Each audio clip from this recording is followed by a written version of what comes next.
alone, FIDF sent $60 million to the Israeli occupying forces. And that was before the start of this current invasion, so that amounts to more than $700 million annually.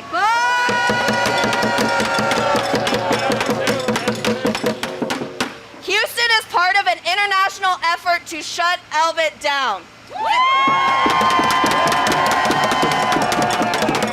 This protest follows a direct action against BNY Mellon in Houston that already took place on December 7th.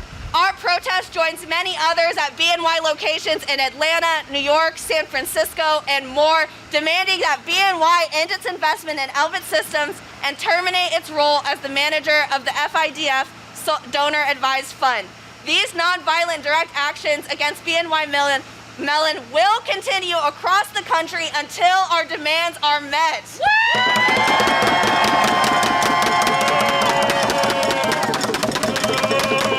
And we know our demands will be met. Pressure from activists over the past few years has already caused investors like Danks Bank and HSBC Bank and others to pull out from funding and working with Elbit, citing the company's violation of international human rights principles.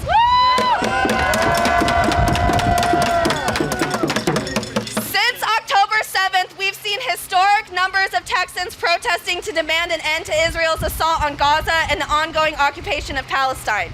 On November 12th, more than 60,000 people filled the streets of the Texas Capitol at the largest pro-Palestinian demonstration in the state's history.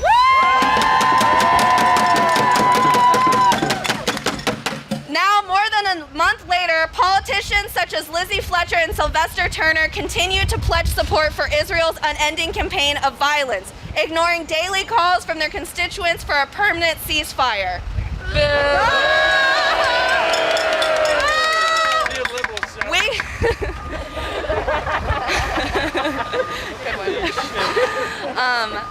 We can no longer wait for our political leaders to grow a conscience as we watch thousands of families remain trapped under rubble and hospitals continue to be bombed live on television.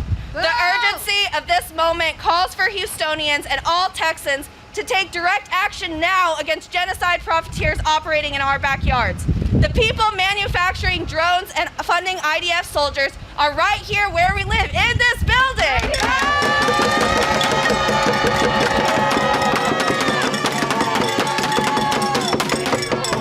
We do not believe war profiteers should be able to carry on in our community in peace. It is up to us, the people, not the politicians, to directly impede the processes that facilitate war and devastation. Weapons companies would not be able to function without the financial resources of global capital.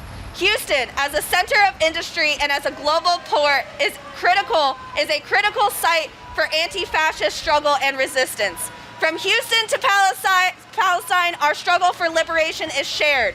We call for all Houstonians who care about justice. Okay. Of what? Oh, I got it. Okay. Fuck that NASCAR asshole. Okay. Hey, his name is Henry Jesus. Call his name. All right, Henry Jesus. I'm almost done, guys. Last slide.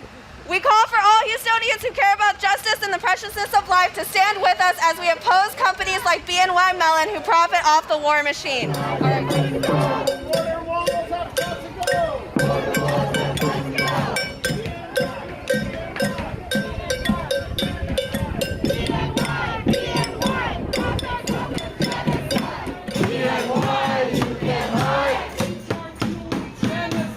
We charge you with genocide. BNY, you can't hide. BNY, you can't hide. We charge you with genocide. We charge you with genocide. In 5 weeks before he perished, it was titled, "If I Must Die."